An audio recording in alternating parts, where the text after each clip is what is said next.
Yo guys, it's the Corollo Ren channel. Once again, Congru here as always. And today I'm joined again by Zedos Gang's Sacha Allari. How's it going, Sash? Hey, how's it going? Cheers for having me back on again to talk all things Star Wars. Yeah, man, it's always a pleasure. And obviously, it was always a pleasure. It was always a pleasure watching series 2 of The Mandalorian. It was great. Just briefly, I just wanted to touch on like what did you feel like as a whole, like with that, with just that series 2 in general, and how would you compare it to like series 1? Well, straight off the bat, Series 2 is billions times better than Series 1. And that's not me saying Series 1's crap. You got to Mm. understand, Series 1, I championed that from day one because that first episode was everything I wanted from a Boba Fett movie. You know what I mean? The tone, everything about it, even the music, the fact they didn't go John Williams and more spaghetti western, Yeah, just kind of spoke to me a lot more because it was like, that's what the character is. And that first season was just amazing. The build up to the end 2 episodes was amazing. How do you top that? You just do what they did in season 2 from the get go. mm. Jon Favreau proved everything I've ever said about him in Star Wars, basically, because you understand, like on Zedos Gang, if you check my reaction to episode 7 news and stuff when we first started our channel down in Zedos Gang, I I always said like JJ's okay, but like I'd prefer Jon Favreau. And Jon Favreau, you got to understand, back in 2006 when he was promoting Iron Man Comic Con, he was talking about his influences about in his filmmaking style towards Iron Man, and he was talking about Star Wars, original Star Wars, and he said the way he spoke about Star Wars, he always spoke like a fan would, rather than a PR guy that doesn't know fuck all about Star Wars. You know what I mean? Yeah, You could tell he got it. You know what I mean? And I was like, I always thought, you know what? If they ever did a Star Wars, Jon Favreau's the guy. And then obviously he wasn't the guy for 7, 8, and 9. But do you know what I mean? I always kind of like, that's oh looking man, like a major mistake, man. That yeah, is looking yeah, like a easily major biggest mistake. mistake ever. Mm. Um, so I always had him pigeonholed as someone that could, but you know what I mean. Like anyone that could, you didn't really want to see how it turned out, just in case it was dog shit, you know. Yeah, And then when I hear he's teamed up with Dave Filoni of Star Wars Rebels and Clone Wars on this, I was like, that has to be good. And then he directed that episode and that season one intro, mm. Great Dragons, Knights of the Old Republic, Pearl, when you killed the Carrot Dragon. That was like the exact like pose as well. It's Yeah, just like, why are you doing this to my mind, man? It's just, yeah, it it was was the great. it was great. It was not even that. It was just great Star Wars. It was good storytelling, well scripted, well acted. Well, everything was on fire with that episode, man. Yeah, And then you're like, how are they going to top this? How are they going to top this? This was a sick episode. I think it's safe to say every time I saw an episode of season 2, I was quite literally, that's the best episode ever. mm. No, no, no, wait, this is the best episode ever. No, no, no, wait, this is the best episode ever. You know what I mean? Yeah, And I just think every episode was great.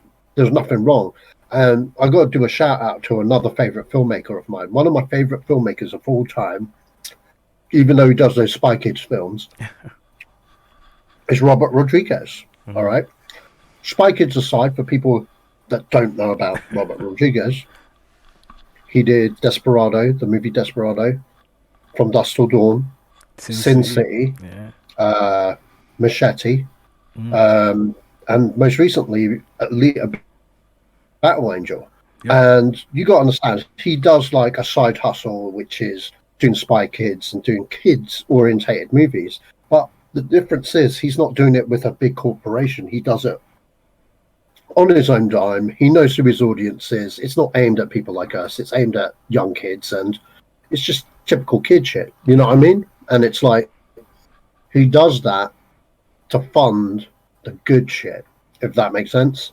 Yeah. And Sin City would never have got made without Spy Kids. It sounds strange, but it's true.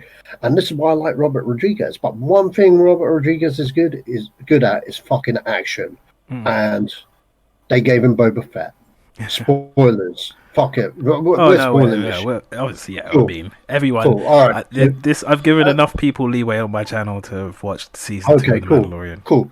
The minute they brought in Boba Fett, my God, they made him like the John Wick of Star Wars, the shit from Legends, the shit from the EU, man. And I was like a school kid. You know what?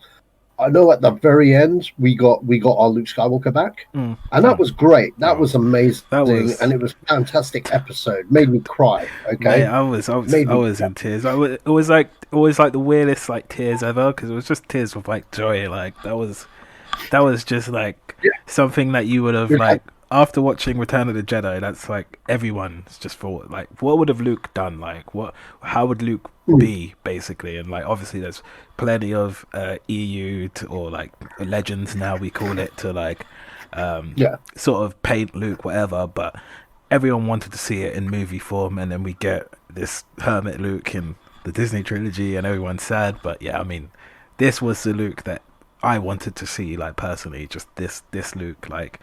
Using like I don't even know if Force Crush is a light side ability. I'm pretty sure I'd have to check that out, but I'm pretty sure it's not even a light side ability. But yeah, just having Luke just give a lowdown on like different Force powers and just his strength in general that was great, man. That was great to me. Well, that was just it, man. Like, we've been waiting for that Luke Skywalker for so long. We didn't get it in the sequels, but they gave it to us now. It was like the Christmas present we didn't know that we wanted. Yeah. You know what I mean? Yeah. Like it was crazy. But although we got that, and it was amazing, when I think of my favorite episode, it has to be the Rodriguez episode with Boba Fett. Because I've seen that episode 17 times now. I shit you not. I've seen it so many times, man, because it's just so fucking cool. And the way it's shot, Rodriguez films action like no other fucking director on that show. Because stormtroopers, their helmets were getting fucking battered, bruv. Yeah. Like battered. It was like craziness. The violence went up a level in that episode, man. Yeah. And like, it just makes me think. I never thought fucking Tusken Raiders. They're sticks.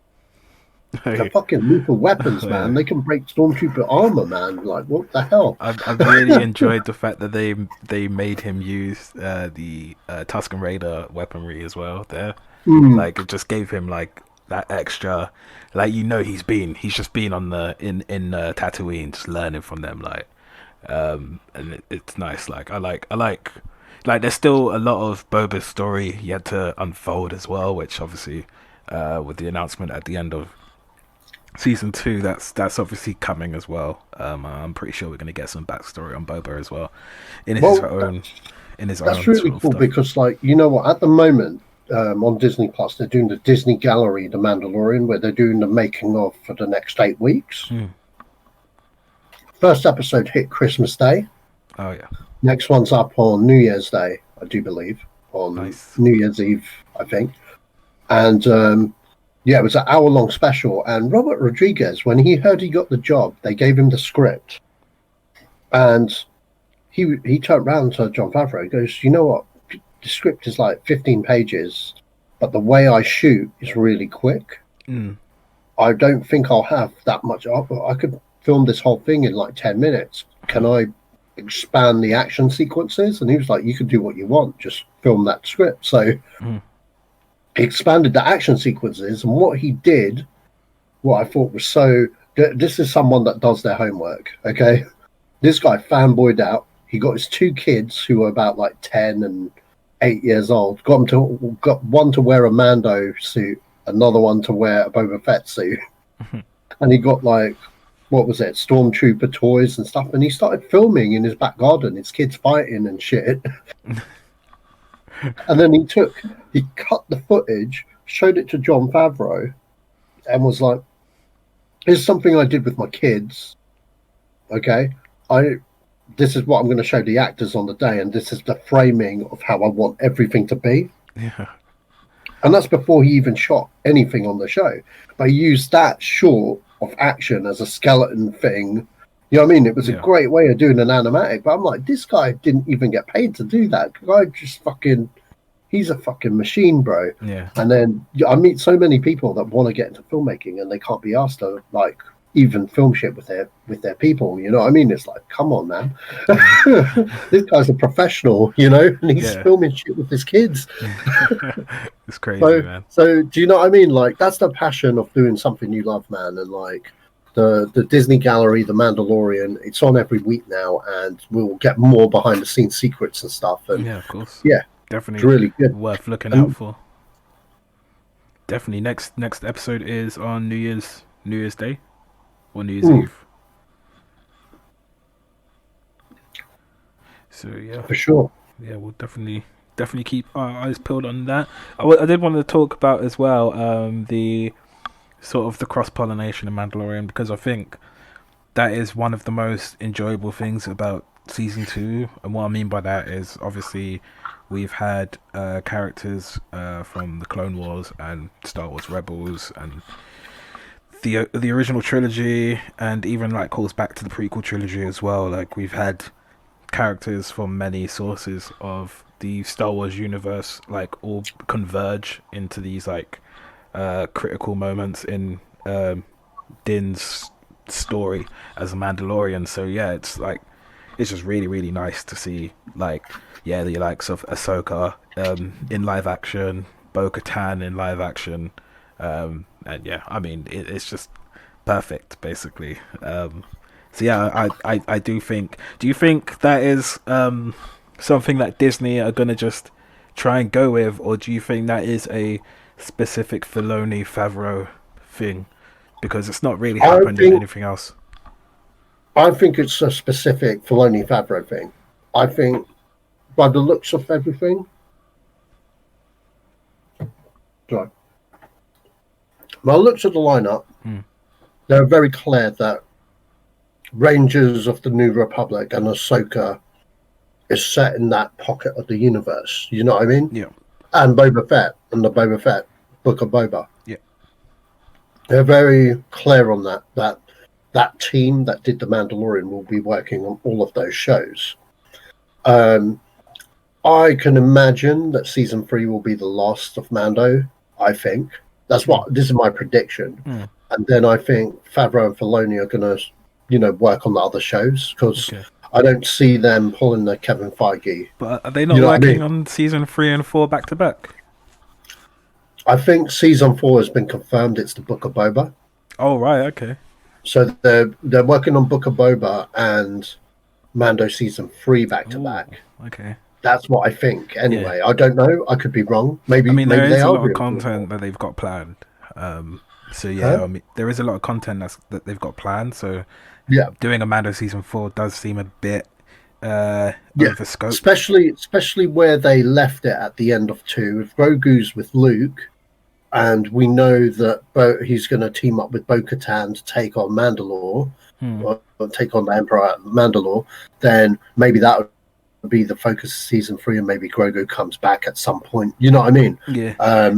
But it seems like they're wrapping it up, I think, because I think the show isn't anything without the child, personally. If you know what I mean. If Grogu had went back at the end of season... Yeah, go on. Keep going. Yeah, if Grogu had gone back at the end of episode 2 of season 1, that just would have been next mission. If Grogu's story had ended at the end of season 1, you'd be like, oh, so season 1 was about the child, and then season 2's about another thing. Fine. However, that's not been the case. Season 2 has been very much about Grogu and why he's important and stuff. And that bond, you know what I mean? It can't be broken, man. It's about them. It's very Lone Wolf and Cub, if you've ever read that series of manga. It's very Lone Wolf and Cub, and I totally, I feel when it comes for them to depart, I feel, you know what I mean, once the story thread's done, I think it's time to end it, and end it on a high, on a good story, rather than milk it. Yeah. You know what I mean? And I know that Filoni's very much, that's how we should do things. And it also makes sense in progressioning into what the next phase or next Star Wars thing is with that team. You know what I mean? Yeah. Because one thing's clear: the guys behind the Mandalorian should be in charge of fucking Star Wars, hands down, 100%. just hands down, in my eyes, anyway. But I think for they've me, passed everything now. Like everything that yeah, they've had their hands on is pretty much gold. So yeah. I mean, for me, Dave Filoni was the guy anyway. Since Rebels, since Clone Wars, you know what I mean? Yeah. Has always had me. But yeah, he's teamed up with Favreau, and what a combination! That's all I got to say. Yeah. It's just been fire. 100%. Um, I do want to touch on the Grogu thing though. I think it's very interesting to see if how long the this Mandalorian Civil War is going to take. Basically, are we going to jump straight into it? Are we going to get a time skip or what? 'Cause that's probably really important to whether we see Grogu again. Because I think if there's a big enough time skip, then he's basically going to have that. Like, say if it's 3 years, like that's 3 years training with Luke, and I think that would make a huge difference to his already like decent. He has decent force control, but he's just not used to force for so long. Tried to hide his force presence, like that. He just can't. He's just lost his like sort of control of it. So it's more of a regaining power than learning power from the beginning. So yeah, I think if he's got if it's a 3+ year time skip before sort of like critical moments in this Mandalorian Civil War, then I think it's definitely possible that we can see Grogu. And yeah, as you say, I can't really see Mandalorian without Grogu. Like it seems so weird to me that I did not expect Luke Skywalker. Like that's why it was such a big shock to me. I did not expect Luke Skywalker. I don't think anyone expect. You know what? This was my reaction. I see the low neck swing. I'm like, it's gonna be the Oriental guy that's from Kim's Convenience, the TV show Kim's Convenience. He's in that TV show. I was like, maybe he's gonna be the Kim's Convenience guy. Maybe he's gonna rock up, and then the rest of the alliance show up, and there's a big battle. Maybe that's what I thought. Yeah. And then it goes on, and then you see the cloak, shadowy figure, and I'm like, oh shit, it's a Jedi. And you know what? Then I knew. All right, I knew then. I was like, if it's a green lightsaber, it's Luke. But I was pretty convinced then. And then when I saw the green lightsaber, I was like, fuck, they're doing it. I'm like, all right, well, don't be Sebastian Stan. Now, here's the thing. I've got to clarify this. I get it. He's a great actor, and he is a great actor, and I think he could play a good Luke Skywalker, and I totally agree with that. But I fundamentally think that Luke Skywalker's story was told in 4, 5, and 6. I don't need to see any more Luke Skywalker other than glimpses like how we've got in this one. Because to be quite honest, I wanted to see old Luke, you know what I mean, done properly. And personally, I don't like the idea of recasting Mark Hamill. I hate that idea. You know what I mean? Yeah. So I literally prayed to every Hindu god that there was, and I don't get religious, but I did. And I was like, please, please, make it Mark Hamill. Okay, make it Mark Hamill. I will take dodgy CGI face because you know what? We get it. Yeah, I mean, we as an audience get why they do that to tell the story. You know what I mean? Yeah. And it's Mark Hamill. He's the OG Jedi, man. You did him dirty in fucking the sequel trilogy. Don't throw him under a bus. And they did. The fact that they didn't, the fact they kept it a secret for so long. Hats off to him, mate. Yeah. Hats off to him, because I'm telling you, it worked. Because if it had been Sebastian Stan, I don't think people would have cried. You know what I mean? Yeah. They'll be like, oh, it just would have been, oh, Sebastian Stan. Yeah. You know what I mean? And it's crazy as well, even like with the leaking, like Star Wars has been known in the last couple of years to just leak stuff willy-nilly. Like there's been loads of like reports of leaks. Sometimes they've been completely wrong, but this Luke appearance just did not get leaked like at all. And that's nice to see that they could actually keep that under wraps, to be honest. It was nice. It was a genuine nice surprise to see Luke Skywalker do what he did in that finale. The finale itself was like good enough as well. Like I was like on my seat for the whole thing. So yeah, just to see like Luke come up and just blow all the Dark Troopers away at the end was just yeah, it was just And that's great. why more so, you got to understand, Hamill was done with the character after the sequel trilogy. Yeah, He basically said he's got no intention of coming back.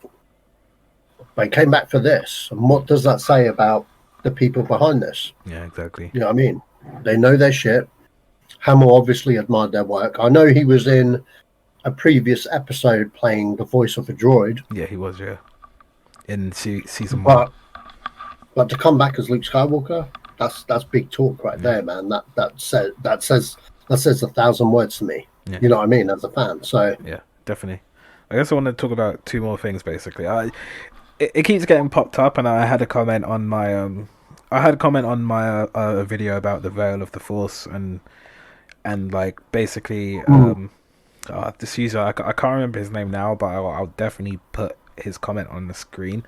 But he just basically was giving me all the pros for using this retcon of the Veil of the Force, and basically most of it was centered around giving Luke a proper series and a proper backstory without having to be negated so badly by the Disney trilogy in general. How possible do you really think this is, the Veil of the Force, to like retcon, like for Disney to actually use it? we live in a world where news just broke that we are getting 2 Batman series, where we're getting the Rob Pattinson stuff, and we could potentially be getting Ben Affleck back. Okay, we live in that world. You can also mention the Spider-Man as well. Yeah, and knowing that Disney have all the money in the world and it's about content, it's not an impossibility. It's not an impossibility. But I think it's a dog shit idea, personally. Like, I get about the Veil of the Force. I've seen Star Wars Rebels. Hell, I showed you Star Wars Rebels. So I'm fully aware of the Veil of the Force. Now, here's the thing. It was fine for the story that they told in Rebels. It was fine. It was fine for that. But you don't want to misuse that power. Do you know what I mean? And I get why people are using that as, this is what they're going to do. And I don't think that's what they're going to do. I think this is just rumors started up by fans that want clicks on their websites and whatnot. I frown upon someone that dresses in a mask and calls himself Doomcock. You know what I mean? Like, it's like you're never gonna get away with that name. Like, it's just that's impossible for you. I don't think it's real. I don't think it's real. But then, I'm not going to dismiss it 1,000% because I didn't think they'd bring back Palpatine the way they did. So you know what I mean? Like, kids' gloves are off. But I think the idea is a terrible idea. I think, look, my main problem with that is we've seen Disney butcher legacy characters before. I don't really want them to do it over again, sort of thing. I don't want them to retcon the whole thing and then just butcher those characters again. It's not even just that, though. It's not even just that, though. If you're going to do it, but don't do the Star Trek thing. Star Wars has never dealt with time travel that I'm aware of. Okay, I've read EU stuff, like the Thrawn trilogy, the Kevin J. Anderson Jedi Search, Dark Apprentice books. That's about as far as I got in terms of the novels. I know there's many more. Maybe they dealt with time travel. I don't know, but it's a hokey idea, man. You know what I mean? I don't want to see that in the movies, personally. Because it's so left field for that universe at this conjunction. It worked in Rebels because, one, it was a cartoon and it served the story, and they used it as a one and done thing. You know what I mean? Yeah. And like, you got to understand, Palpatine's after power. He's after ancient Sith knowledge and temples and stuff. And they come from temples, and that's fine. And it's kind of like Hitler with his obsession with old relics with the Nazis and stuff, which became the basis of what Indiana Jones became. You know what I mean? That's where the idea came from. It was like they did that in Raiders with that thing because Hitler was obsessed with the occult. So it was like they took that idea and then they created this thing, and it served the story in terms of Ezra's character on giving him a choice happiness or what's right. You know what I mean? Or the truth. And obviously, you know, it worked for that story. To do it just for the sake of retconning the sequel trilogy is cheap. Yeah. It's just cheap. It's just cheap. It doesn't make a good story out of a movie. No one, you know, that's where it just becomes fan fiction. You know what I mean? And not an actual movie. Yeah. Yeah. If it was me, honestly, and fair enough, I understand there's people that like the sequel trilogy. That's fine, but I would cut my losses. I would literally just be like, "Cool, that's that.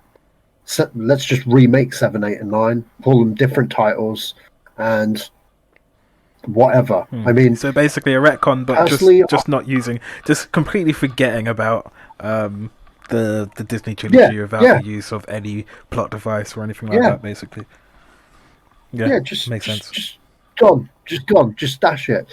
Or you know what? Or you know, if Disney were like, look, we invested in Poe, Finn, and Rey, you know, and I get Force Awakens. You got to understand though, I like the Force Awakens. Okay, I don't completely hate everything, but I like the Force Awakens personally.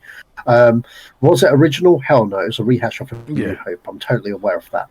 But you know, it was them creating a new trilogy. They started from something that was popular and they just followed the trend. They Fine. went safe. But I felt, and it was a very safe movie. And the thing was, Rey, Finn, and Poe were very interesting in that movie. Okay, at least I felt they were. I felt Finn and Poe had great repertoire at the start. I wanted to see more of them doing their thing. I felt Rey was okay. Okay, I do get the criticisms and stuff, but you know, that's something to develop with a better writer on the sequels, which unfortunately we didn't get. So I just think Force Awakens set up a lot more in terms of the world, in terms of, you got to understand, the Sith were destroyed, because you got to understand, you can't bring a Dark Lord of the Sith back, okay, because that negates the point of the first 6 films. All right, or at least that's how I see it. You just completely destroyed what George Lucas put up. Before people say to me, "Oh, but they did it so well in they did it in the EU," and I'm like, "Well, you got to understand, the EU back then was just novels and stuff. They were never intended to go big screen and stuff, you know." And as much as I like the Zahn trilogy and stuff, Zahn trilogy is probably like the benchmark for me. You know what I mean? Yeah. Dark Empire was a very good comic. I've got all the original issues when they came back out in the early 90s. I think it was 93. Yeah. I think it was 93. And I've got all those original. I got all those original comics, and I remember the UK edition of issue 4, I believe, is when they announced that episode 1, The Phantom Menace, was going to be a thing. Okay, I still got the issue right here in this room, and basically, when they did clone Palpatine in that, it worked. Do you know why it worked? Because we never had the prequels. We never had 1, 2, and 3, so they could do crazy shit like that. George didn't set no rules, so it was like, okay, you can have clone Palpatine and stuff like that. But the minute George set those rules in the Phantom Menace, there can only be 2, a master and an apprentice, and built up Palpatine's character and the prophecy of the Chosen One. Dark Empire didn't really fit in line with that shit. You know what I mean? Yeah. Didn't fit, as much as I like it, and I do like it, didn't fit in line with that shit. And before people go, "Oh, but you got a clone Emperor in number 9," it's like, yeah, but Dark Empire did it better. You know, Palpatine, if he was going to clone himself, he cloned loads of versions of himself. Yeah. And not only that, he came back when he was a Jedi in his prime. He came back young. He didn't come as some zombie thing attached to some appliance that makes no sense, you know? It just made no sense. Weapon X machine. So, yeah, I don't know what that was, man. It was... And so you got to understand, all of that stuff, you know what I mean? Like, I honestly think I didn't have a problem with them going, "Look, we can't live up to the EU. We're going to do our own thing." I have no problem with that. But at least look at what you got and do what Marvel do and adapt the best shit. Yeah. You know what I mean? Yeah. Which it looks like Filoni and Favreau are doing now. Yeah, I mean, Filoni's always been doing it in Rebels because he introduced Thrawn, you know what I mean? Yeah. And different and parts from Knights of the Old Republic and stuff. Yeah, he did. Yeah. But I mean, do you know what I mean? They're doing it right. They're going, look, we have this mythology, so we're going to borrow what works to tell our story with these characters. So speaking of the mythology, I guess it's a decent segue into what do you think we have in store for this Mandalorian season 3? I know you alluded to the fact that it probably might be the last season of Mando. So, like, yeah, I think they're going to gear up on the war on Mandalore. I think Bo-Katan's going to take it back. I think the way they left it was kind of interesting because obviously Mando now wields the saber. I know there's a bit of controversy about but she, Sabine gave her the saber, but the thing is, Sabine didn't earn the saber. She took the saber from Maul. She didn't fight Darth Maul for it, and I guarantee you, if Sabine went up against Maul, she wouldn't live. It's kind of standard. She wouldn't live. Maul would own supreme. You know what I mean? Yeah. But as it stands, Bo-Katan is the rightful heir. And that was kind of why she wanted to fight Gideon, because, that way it's felt earned. Yeah. You know what I mean? So I think that's going to be a very interesting fight if that happens. I really think, though, with that square up with Din and Bo at the end, I think that might be foreshadowing something to come in season 3. I do think there might be a fight between Bo and Din. Yeah, totally. Because, I mean, essentially, once Din gets back to Mandalore, he will find foundlings, basically. I'm sure he will find them. So the other thing with Din, it's like it reminds me of a Conan. It reminds me of Conan, more or less, because that's how Conan takes the throne, isn't it? He just comes back and slaughters the bad guys, and at the end of the film, he's King Conan. I kind of got Conan the Barbarian in my mind for where they're going with the next Mando, because he's going to come back, and I think it will end with him taking the throne. Yeah, I mean, it would be quality to see that. And you mentioned Sabine as well. Like, she has a family, a clan in Mandalore as well. So it will be interesting to see whether we get to see them. I'm pretty sure we will. I'm really hoping that we do. But yeah, I'm shocked we never got Sabine in season 2. But I guess they got to save something. You know, for sure. I don't think Sabine is with Ahsoka anymore. I think that's been made. Well, it hasn't been made clear, but Ahsoka does seem to be on her own. So, yeah, I mean, I think Sabine may have gone back to Mandalore maybe already. So yeah, I mean, it's perfectly reasonable to expect to see her in season 3. For sure, especially if she just left Ahsoka to go back to Mandalore. That seems to be the only reason I can think of, really. Yeah. So yeah, we'll definitely see about that. But yeah, I think that's what we're gonna talk about today. Just a general overview of Mando season 2. And I think in the next video we'll talk more specifically about who the hell is Grogu, Luke's actual force powers. I know I mentioned it about force crushing and stuff like that. And yeah, just other general stuff about Ahsoka and where their series are heading and where Star Wars is going to be heading in the future. So yeah, I'll hopefully have you back on that, Sash. Cool. Yeah. Just hit me up. I'll be there. Sweet, man. Do you want to plug yourself? Yeah, catch us out on Zedos Gang. We talk about all the latest movie news, not just Star Wars, but like everything from independent film to modern blockbusters and stuff. We talk about everything. And it's basically all the latest movie news, what's upcoming, latest trailers, that kind of stuff. Also, you could catch me on Creative Control, which is a spin-off of Zedos Gang.